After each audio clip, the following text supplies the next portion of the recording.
So each form in visualstudio.net has a file associated with it. When you're working in Visual Basic, that file has an extension of .vb.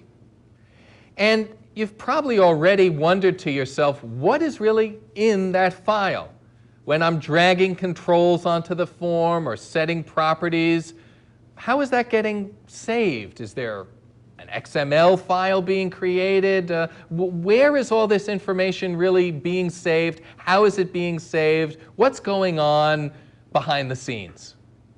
Well, the interesting answer to that question is that what's going on behind the scenes as you graphically and using the Properties window manipulate your form is that you're writing code. And the only thing that exists in that .vb file is Visual Basic code. Let's take a look at the code that gets created.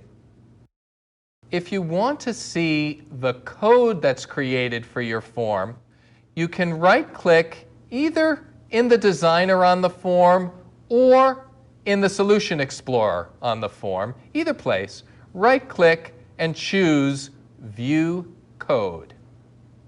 And what you'll see now, I'm just going to rearrange these windows so we can see a little bit more of it. What you'll see now is the visualbasic.net code that was written for you as the form was being created in the designer. And you look at this and you think, well, gee, there's not very much there. Where's the text box? Where's all my stuff? And the reason that it's all hidden is that the section of code that Visual Studio creates for you is enclosed in what's called a region. And you'll notice here it says Windows Form Designer Generated Code. And all that code is only going to be visible if you click on the little plus sign that's next to this. Now you may have seen a little flash.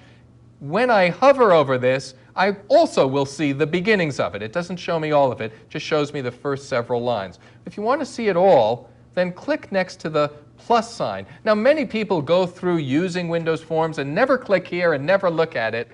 And here you are just getting started and I'm already digging down. So don't be intimidated. There's going to be a lot of stuff we're going to see here that you won't really understand until you've learned more about Visual Basic. But I think it's really useful right off the bat to get an idea of what's really going on behind the scenes and to get a sense of what some of the important concepts are, even if we won't have time right away to drill down into the inner meaning of all these concepts.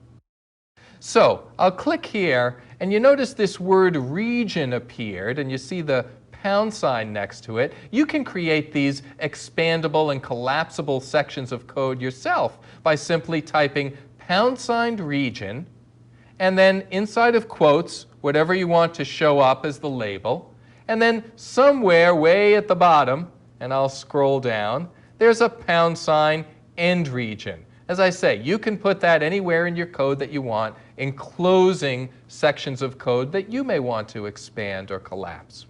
Let's go up at the top and sort of work our way down and take a look at what's going on in this code that's being generated automatically to create our Windows form. Now, we can see from the first line